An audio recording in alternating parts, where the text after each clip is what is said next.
বগুড়া থেকে ঢাকা, ঢাকা থেকে ইন্ডিয়া, আর ইন্ডিয়া থেকে জুম বক্সে নিশ্চয়ই কিছুটা ধারণা করতে পারছেন দর্শক। আজকে আমাদের সাথে উপস্থিত আছে RTV ইয়াংস্টার সিজন 2 এর চ্যাম্পিয়ন জাহিদ অন্তু, আর সাথে আছি আমি সারা ফায়রুজাইমা।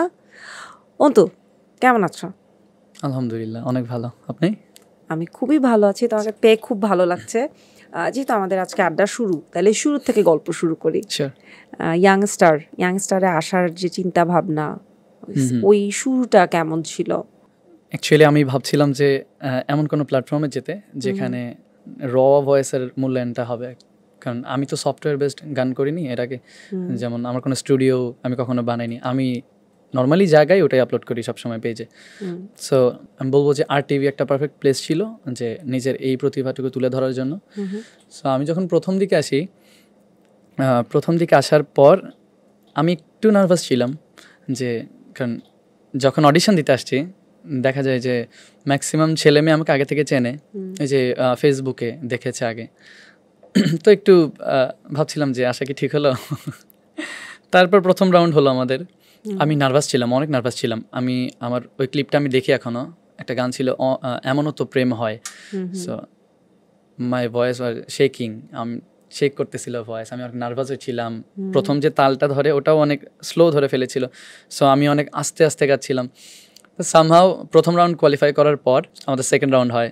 সেকেন্ড রাউন্ডের পর আস্তে আস্তে যখন একটা করে স্টেপ আগাচ্ছিলাম তখন খুবই ভালো লেগেছে প্রথমত, কারণ প্রত্যেকটা মেম্বার যারা ছিল RTVর সবাই খুবই সাপোর্টিভ ছিল, এবং এখানে দেখেছি যে যতটুকুর জন্য ক্যাপেবল তাকে ঠিক ওই জায়গাগুলোই দেওয়া হয়েছে আমার মনে হয়েছে। এটা কি নিজে চ্যাম্পিয়ন জন্য মনে হলো নাকি? এটা তো আমি একটা রিয়েলিটি শোতে শুনি যে অনেক রাজনীতি থাকে, অনেক ঝামেলার সম্মুখীন হতে হয়, কিংবা চ্যালেঞ্জেসের সম্মুখীন তো হতেই হয়, বিকজ দিন শেষে কম্পিটিশন। সেরকম কি এরকম কোনো মেমোরেবল কিছু মনে পড়ে যেগুলো সম্মুখীন হতে হয়েছে? প্রথমত হচ্ছে আমি এখানে আসার আগে কাউকে চিনতাম না এখানকার, এবং আমার জন্য সুপারিশ করার মানুষও নেই, আর আমি চাইও না যে কেউ আমার জন্য সুপারিশ করুক। আমার যতটুকু ট্যালেন্ট আছে বা আমি যতটুকু যোগ্য ঠিক ততটুকু পেলে আমি খুশি।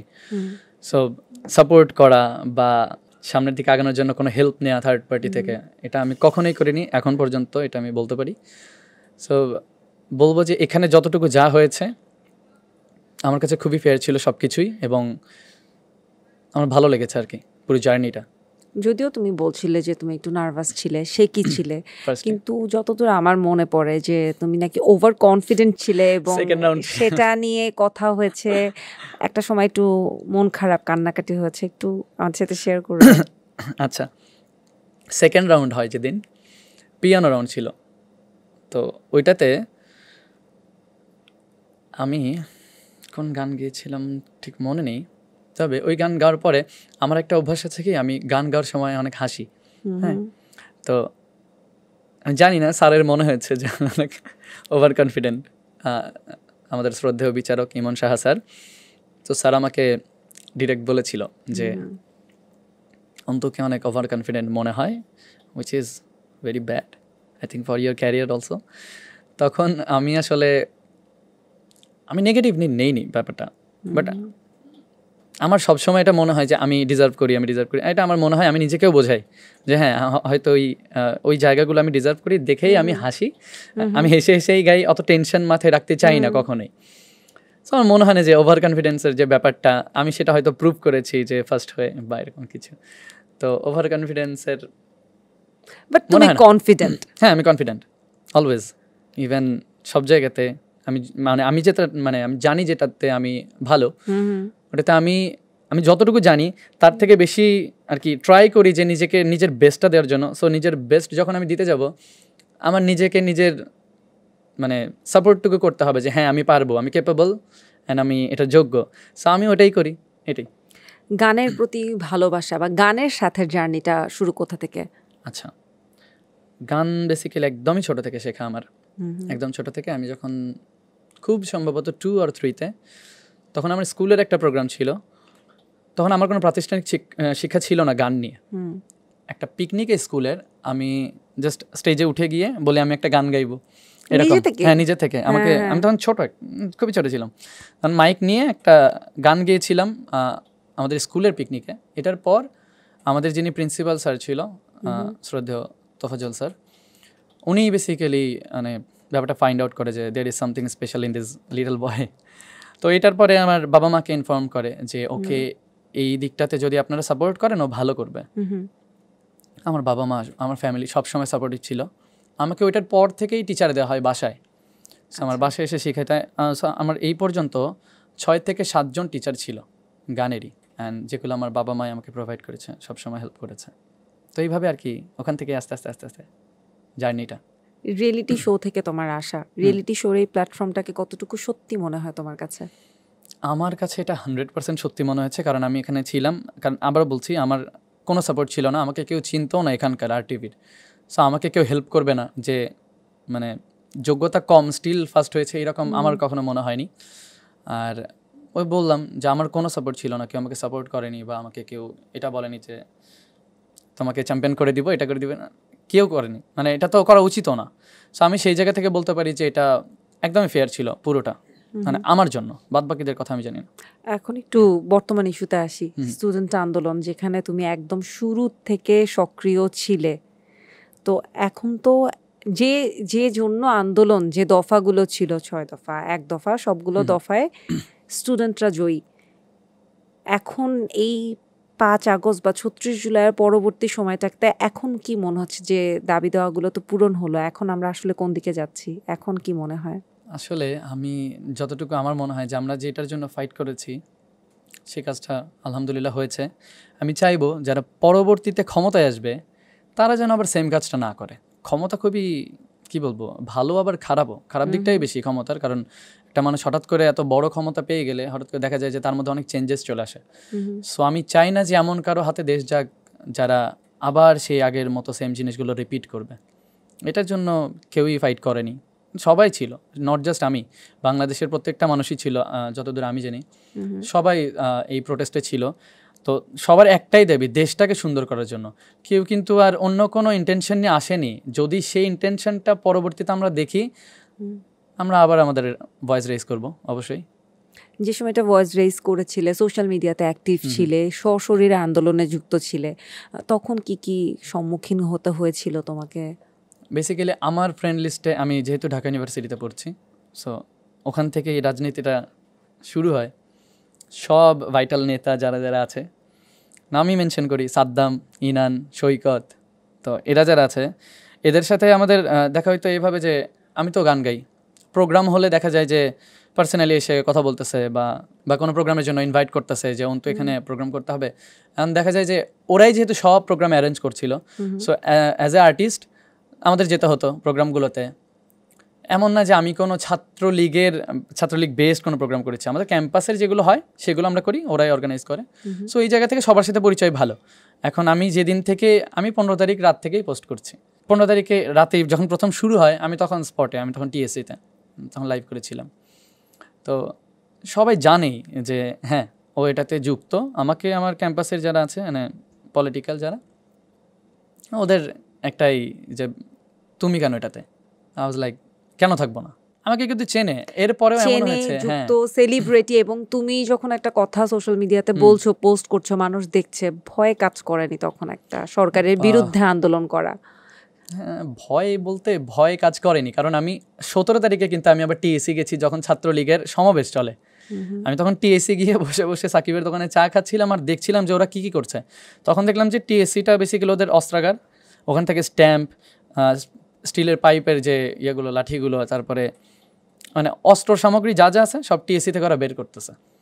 অ্যান্ড ওইটার পরে আমি ওখানে যাই হলো সায়েন্স ল্যাবে, ছাত্ররা ওখানে ছিল, ওখানে গিয়ে ওদের সাথে জয়েন করি। সো এই জায়গাতে আমি একা TSC-তে একাই ছিলাম যে ধরেন ওদের বিপক্ষে, আর হাজার হাজার ছেলে পেলে সব ছাত্রলীগের। আমি বসে চাটা খেয়ে ইনফরমেশন যতটুকু দেখে এসে আমি আবার সায়েন্স ল্যাবে ছাত্রদের সাথে জয়েন করেছি। কোনো থ্রেড পেতে হয়েছিল নিশ্চয়ই? সেটা অনেক, কারণ আমি সব সময় দেখা যায় হয় শাহবাগে থাকছি, না হলে ধানমন্ডিতে আমার বাসার সামনে দাঁড়াচ্ছি, না হলে TSC-তে। তো এখানে আসিস কালকে, দেখে নিব, তারপরে আরেকটা পোস্ট করলে এটা হবে সেটা, মানে এমন হয়েছে যে ওই যে রিকোয়েস্ট তো অনেকগুলো আসে, সো ওগুলো মেসেজ রিকোয়েস্ট আকারে আসে, ওপর থেকে দেখতেছি ঠিক আছে। ওই যে ট্যাপ করে দেখা যায় অ্যাপেল ফিচার, যেটা ট্যাপ করে দেখতেছি, গালাগালি করতেছে, লিখতেছে যে এখানে আসিস, এখানে এটা হবে, এটা হবে। আমি পরে আমার মতো রেখে আমি আবার পরের দিন আমার জায়গা মতো আমি চলে যেতাম, আমি বলেও যেতাম যে কালকে এখানে যাব। আমি যতদূর জানি যে বা তোমার যে সঙ্গীতের গুরু উনিও তোমাকে মানা করেছিলেন আন্দোলনে যেতে।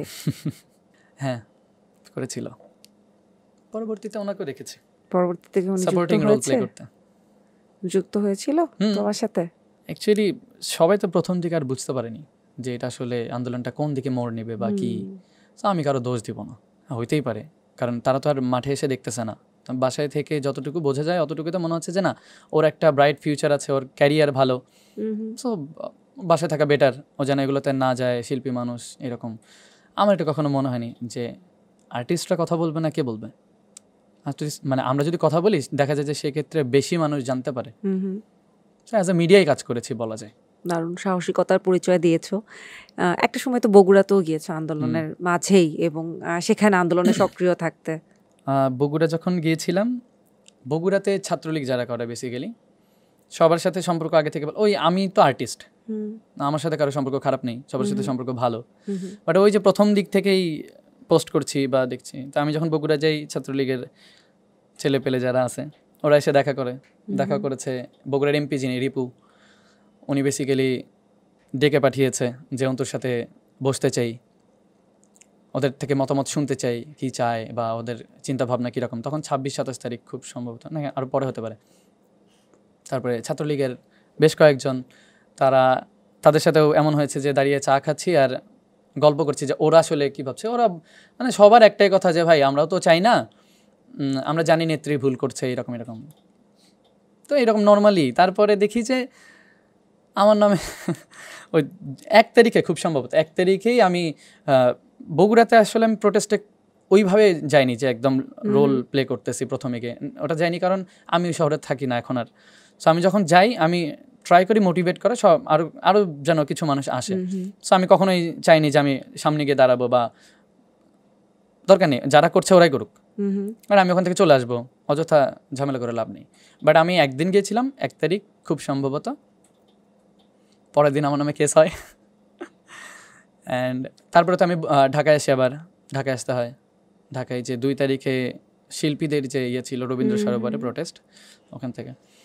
তো বগুড়াতে যদি বলি, আমার শহর তো ওই রকম করে যে কেউ কিছু বলবে বা এই সেরকম হয়নি। আর 5 আগস্টের পরে আর কোনো থ্রেটের সম্মুখীন হতে হয়েছে না? 5 আগস্টের পরে তো সব একদম ক্লিন। 5 আগস্টের পরে যেটা হয়েছে সেটা হলো যে আমি 6 আগস্টে বগুড়া গিয়েছিলাম আবার, মানে বিজয়ের পরের দিন। তো এরপরে কি হলো, নতুন দল যারা আর কি ট্রাই করছে, অলওয়েজ বিভিন্ন দল বের হচ্ছে এখন, সবাই ট্রাই করতেছে যেন ও আমাদের দিকে থাকে, আমাদের দিকে থাকে, এরকম একটা ব্যাপার। গরু কিনেছিল একটা, গরু কেনার জন্য গিয়েছিলাম। আচ্ছা, কারণ আমি খুব সম্ভবত 23-24 এর মধ্যে মাঝামাঝি, ডেট মনে নেই, একটা পোস্ট করেছিলাম যে যদি আল্লাহ বাঁচায় রাখে ইনশাল্লাহ একদিন একটা গরু খাওয়াবো। সো ইন্টেনশন এরকমই ছিল, যদি পতন হয় তো পরে গরু খাওয়াবো। এটা নিয়ে অনেক কথা আছে আমার। গরু কেনার পর আমি চলে আসি ঢাকায়, কারণ তখন আবার কাজগুলো শুরু হয়ে গেছে, আমি আমার লাইফে ফোকাস করছি। তো তার মধ্যে এই যে এখন আবার আমি ইন্ডিয়া চলে গেলাম, এখন বন্যা শুরু হলো, তো গরুটা এখনও আছে। ভাবলাম যে বিক্রি করে দিয়ে বন্যার্থ মানুষদের দিয়ে দিব, বাট আমি বগুড়াতে যেতেও পারছি না, আমি বাসাতেও কেউ নাই যে তাকে বলবো যে বিক্রি করে দাও। সো এখনও আছে, এখন তো বন্যাও অলমোস্ট শেষই হয়ে গেছে, আর এত টাকা উঠেছে আর মনে হয় না যে আবার নতুন করে দিতে হবে। সো ওই গরু আমি ওদের খাওয়াতে চাই, এখনো মনে হয় গরুটা আছে ওটা। এখন তো গরু খাওয়ানোর আরো মানে উপলক্ষ যুক্ত হচ্ছে। বগুড়া থেকে ঢাকা, ঢাকা থেকে ইন্ডিয়ান আইডল, এবং বাংলাদেশের প্রথম কেউ ইন্ডিয়ান আইডলে পার্টিসিপেট করলো। ওখানের গল্পটা একটু শুনতে চাই, কিভাবে কি হলো? প্রথম বলতে আমার সাথে আরেকটা ছেলে ছিল বাংলাদেশের, আলামিন নাম।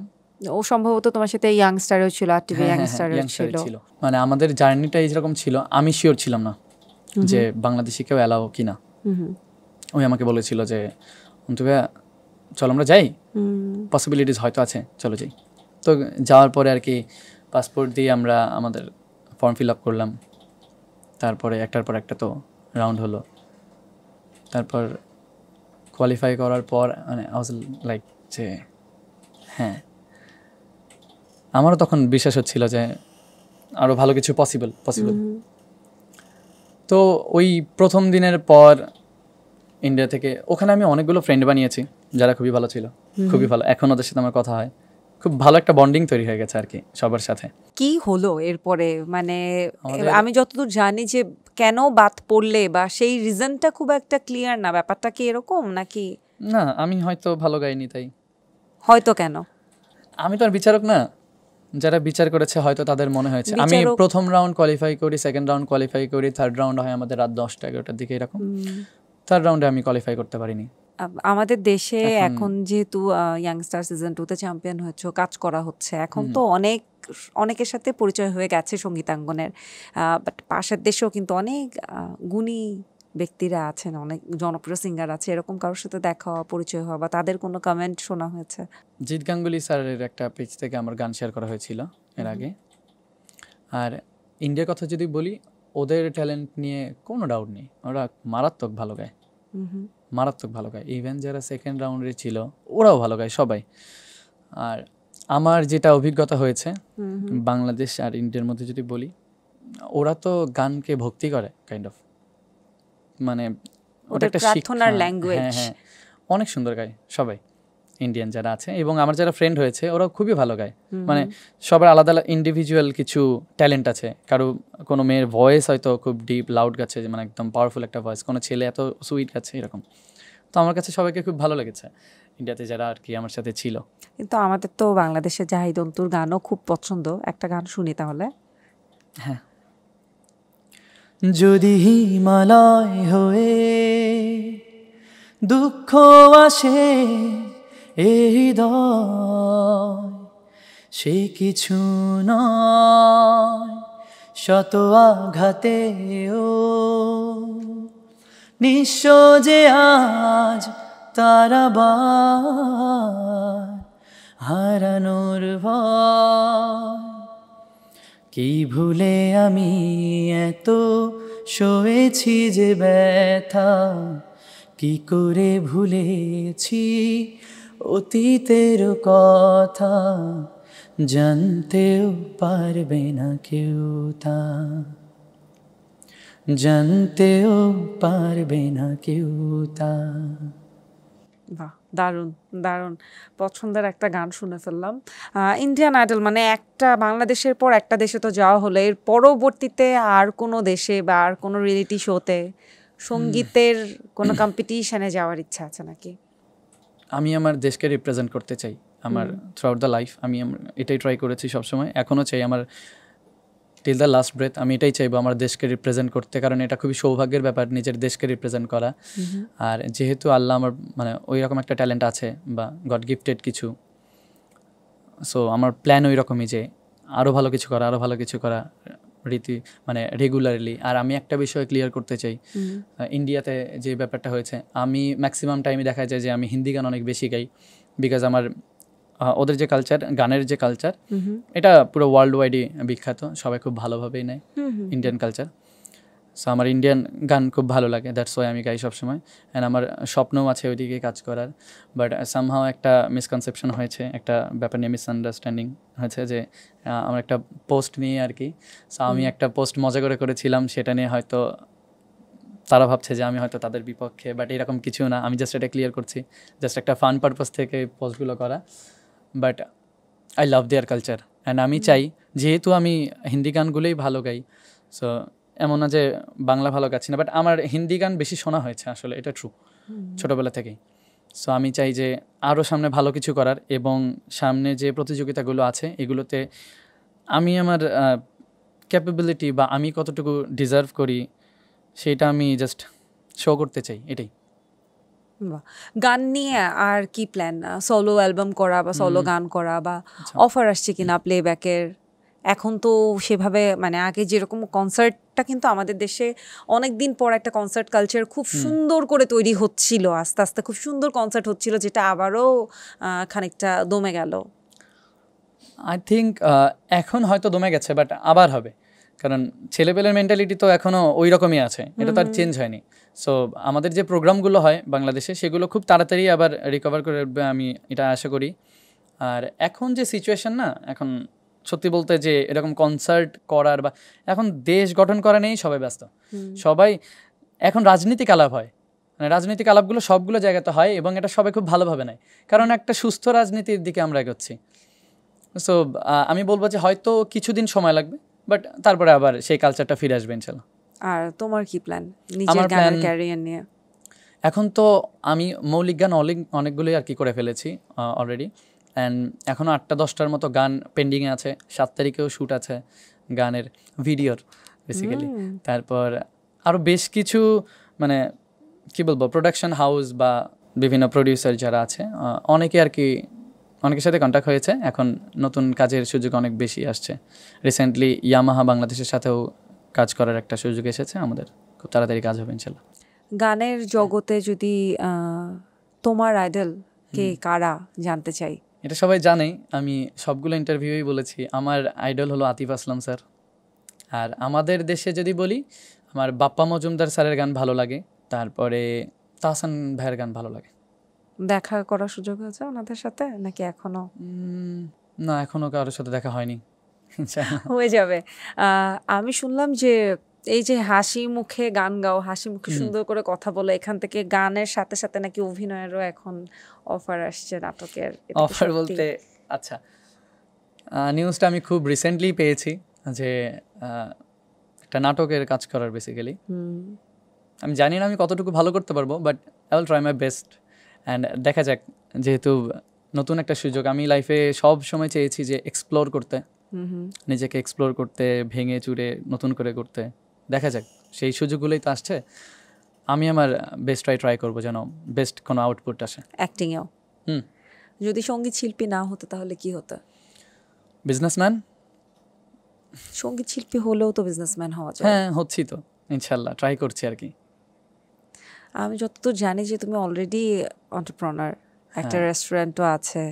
আচ্ছা, আমি একটা দাওয়াতও পেলাম শুরুতে। তো সেই জায়গাটা থেকেই শুনতে চাই যে সেই বিজনেসের আইডিয়া কোথা থেকে আসলো, বা ফ্যামিলি সাপোর্ট কতটুকু তোমার ইচ্ছায়, তোমার চলাফেরায়। আচ্ছা, একটা বিষয় আগে ক্লিয়ার করি। আমার মনে হয় প্রত্যেকটা মানুষেরই খুব বেশি ঘোরাফেরা করা উচিত। আমার রেস্টুরেন্টের যে আইডিয়াটা, এটা ওই ঘুরতে গিয়ে এসেছে অন্য একটা সাজেক থেকে। বেসিক্যালি আমি 2019 সালে সাজেকে যাই, ওখানে আমি একটা কনসেপ্ট পাই যে বাঁশের কাপে চা বিক্রি করা হয় সাজেকে। নর্মাল চাই, স্পেশাল কিছু না যে বাঁশের মধ্যে রেখে ওটাকে কুক করা হচ্ছে, এরকম কিছু না। নর্মাল চা বাঁশের মধ্যে করে বিক্রি করছে, অ্যান্ড এটা খেতে খুব মজা লাগছে, কারণ ওই এনভায়রনমেন্টে এরকম একটা কিছু ট্রেডিশনাল, ওইটা দেখে এসে আমি প্ল্যান করি যে এখানে তো নেই, বগুড়াতে নেই, আমার শহরে নেই, সো কেন করবো না, আমি ট্রাই করি। এরপর মোমোই নিকো পার্ক, যেটাতে আমার রেস্টুরেন্টটা, আমি ওখানে অ্যাপ্লিকেশন করলাম হোসনাইর ম্যামের কাছে যে আমার এই জায়গাটা দরকার। আমি একটা স্পট পছন্দ করেছিলাম যেটা একদমই 3 রাস্তার মোড়ে, সো এই জায়গাটা কাউকে দেয়নি তখন। আমি চাচ্ছিলাম যেন ওটা আমি পাই, কারণ ওটার জন্য মানে আমি আসলে ড্রিম দেখছিলাম যে হ্যাঁ আমার একটা রেস্টুরেন্ট হবে, এইরকম একটা স্ট্রাকচার আমি দাঁড় করাবো দোতলা। পরে সামহাও লাকিলি ওটা আমি পেয়ে যাই জায়গাটা। তখন 4 জন ছিল, বেসিক্যালি 4 জনকে আমি সহ 4 জনকে নিয়ে এইভাবে একটা টেবিলে বসেছিলাম যে আমার এটা প্ল্যান, এটা এক্সিকিউট করি চলো। তো প্রথমে আর কি রাজি ছিল না কেউ এরকম। তারপরে বাবাকে বললাম যে বাবা আমি এরকম একটা কাজ করতে চাই। আমার বাবা লাইক তুমি তো এখন ভার্সিটিতে পড়ছো, বাবা এগুলো আমার বাবা মানে জব করার দিকে ফোকাস দিতে বলে অলওয়েজ, যে জব করো, তোমার ফিউচার ভালো, তুমি এগুলো করা লাগবে না। শেষ। আমার বড় ভাইয়া সরি ওয়াজ লাইক যে দেখ এটা তোর বয়স না। আচ্ছা, বাট আমি ডিটারমাইন্ড ছিলাম যে না আমি এটা করবই। আম্মু তখন খালার বাসায় ছিল, আম্মুকে আমি গিয়ে বললাম যে আম্মু এটা করতে চাই। আচ্ছা, বললো তুমি করো, আমি আছি। যাক, আম্মুর সাপোর্টটা পাওয়া গেল। হ্যাঁ, তারপরে অ্যাপ্লিকেশন দিলাম, অ্যাপ্লিকেশন দেওয়ার পরে গ্র্যান্টেড হলো, আমি জায়গা পেলাম। আর আমি ছোটোবেলা থেকেই বেসিক্যালি টাকা মানে জমাইতাম অনেক। আমি সিগারেট খাই না বা আমার কোনো অন্যদিকে কোথাও কোনো টাকা নষ্ট হয় না, সো টাকা জমাতাম। অ্যান্ড ক্লাস 10-এ স্কলারশিপ পেয়েছিলাম একটা, সো একটা বৃত্তির টাকা পেতাম।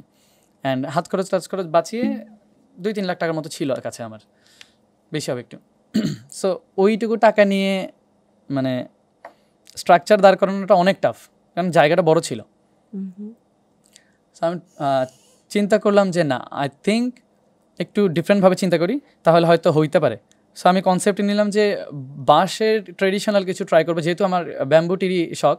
সো আমি বাঁশ দিয়ে দোতলা একটা বানাইলাম আর কি। তো ওইটাতে আরও টাকা লেগেছিল, অনেক টাকা আমি ধারও করেছিলাম, শুধু নিজের আত্মবিশ্বাসের ওপর যে না হয়ে যাবে, সব কিছু ঠিকঠাক থাকবে।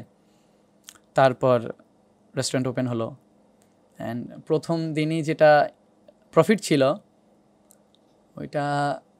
ওইটার অ্যামাউন্ট যদি আমি মানে ক্যালকুলেট করি, দেখা যায় যে 6 ডিজিট খুব ভালোভাবে পার হয়ে মানে অনেক বেশি টাকা হয়ে যায়, যেটা আমি কখনো এক্সপেক্ট করিনি যে এরকম কিছু এত এই বয়সে আমি পাবো। তারপর শুরু করলাম, তারপর প্রথম মাসেই ধার শোধ করলাম সবগুলো করে। তারপর বেসিক্যালি আমার রেস্টুরেন্টের টাকা উঠতে 2 মাসের সময় লাগেনি, এখনো চলছে। হ্যাঁ, এখন 3 বছর, অক্টোবরের 11 তারিখে 3 বছর হবে ইনশাল্লাহ।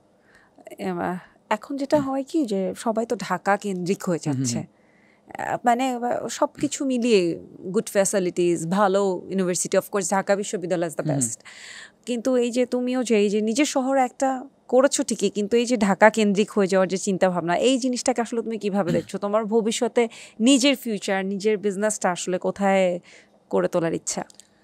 আচ্ছা, আমি সবসময় একটা জিনিস মানি যে আমি যখন ঘুমাবো না, তখনও যেন আমার জন্য কেউ কাজ করে এবং ওখান থেকে আমার ইনকাম হয় বেসিক্যালি।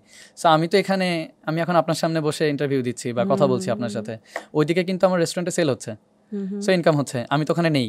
প্রথমে সময় দিতে হয় বিজনেসে, যখন একদম সেটা এনশিওর করা যায় যে হ্যাঁ এখন আর কোনো সমস্যা নেই, অন্য কাউকে ওখানে ম্যানেজারের দায়িত্ব রাখলেও ঠিক হয়ে যাবে, সো তখন হয় কি যে না আপনার ব্যবসা ঠিকঠাক থাকবে এরকম।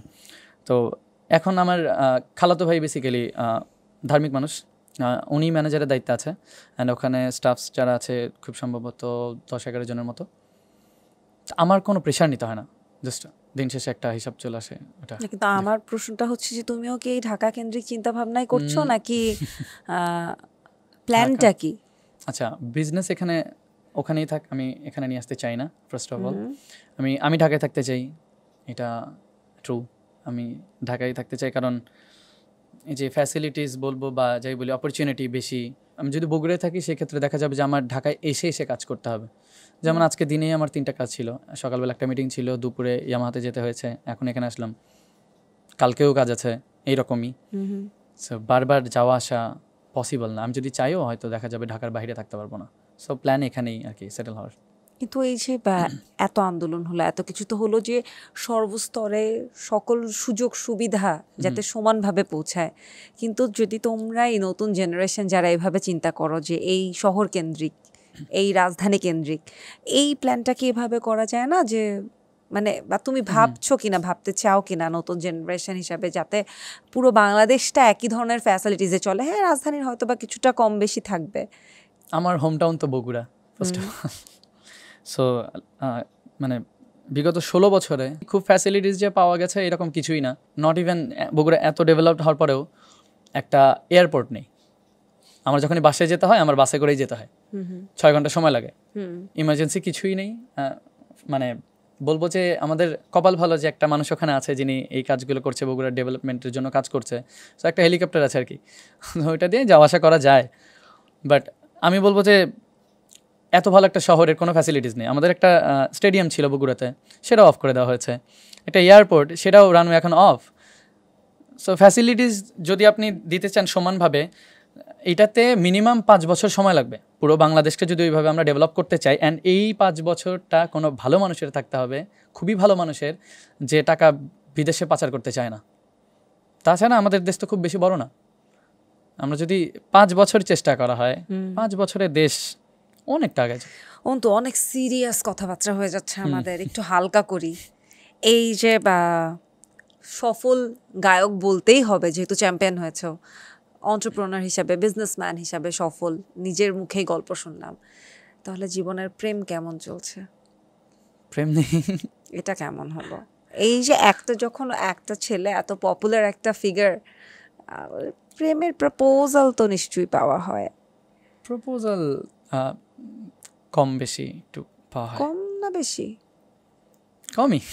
কম? আচ্ছা, যেরকম যেরকম বলতে ওই মেসেজ রিকোয়েস্টের মধ্যে বা গান শুনে যেটা মানুষ আর কি। প্রেম কি একবারও আসেনি তাহলে জীবনে? ছোটবেলায় একবার ছিল। কত ছোটবেলায়? ক্লাস 5 এর দিকে। ক্লাস 5 এ প্রেম নাকি? ওই ভালো লাগে আর কি। আচ্ছা, এরকম। তারপর তখন তো বুঝতাম না। ক্লাস 5 এ থাকতে কোন ক্লাসের মেয়ে পছন্দ হলো? 4 এর। তারপরে আর প্রেম হয়নি? না, আমি আর চাই না আর কি, মানে প্রেম করতে চাই না এখন। বিয়ে চাই, প্রেম করে বিয়ে করতে চাই। ওই বিয়ের আগে একটু প্রেম করে নিব। সেই পছন্দটা কি নিজের পছন্দ না মা বাবার পছন্দ? আমার পছন্দ, বাবা মার পছন্দ, হ্যাঁ অবভিয়াসলি সেটা তো থাকবেই, বাট আই থিঙ্ক যে আমারও একটু নিজে থেকে ভেরিফাই করা উচিত, কারণ জেনারেশন এত বছরের জীবনে দেশ বিদেশ ঘুরলে, কম্পিটিশন করছো, ঢাকা বিশ্ববিদ্যালয়ে পড়ো, একটা প্রেম মানে পছন্দ এমন কি আছে যে পছন্দ হয় একটু দূর থেকে, ক্রাশ? না, এইরকম হয়নি। যদি হয়ও সেটা দেখা যায় যে 2-3 দিন থাক, কি দরকার, এরকম মনে হয়। আর ক্যাম্পাসে তো, আমার ক্যাম্পাসে কোনোদিনও কিছুই হয়নি। আমার ক্যাম্পাসে আমি কখনোই প্রেম করতে পারিনি। ক্যাম্পাসে আমি একা একা যাই, ক্যাম্পাসে ক্লাস করি। আমি তো শুনি যে ছেলেরা একটু গিটারে টুংটাং করতে পারলেই মেয়েদের লাইন লেগে যায়, সেখানে তো তুমি দারুণ গান করো। তা হয়, কিন্তু ওই যে আমার তো ইচ্ছা থাকা লাগবে না। ইচ্ছা নেই, ইচ্ছাই নাই প্রেমের। দেখি সব ঠিকঠাক থাকলে তারপর প্রেম করবো, এরকম। ক্রাইটেরিয়া কি? পছন্দ, মেয়ে পছন্দের প্রত্যেকের একটা মানুষের একটা পছন্দের একটা জায়গা থাকে যে এরকম মেয়ে বা এরকম ছেলে পছন্দ লাইফ পার্টনার হিসেবে। জাহিদ অন্তুর কেমন মেয়ে পছন্দ? ক্রাইটেরিয়া নেই, আল্লাহ যা রাখছে ওইটার সাথে আমি অ্যাডজাস্ট করি। পছন্দ তো একটা থাকে যে এরকম হলে ভালো। এরকম হতে বলতে বিনয়ী হতে হবে প্রথমত, অনেস্ট হতে হবে।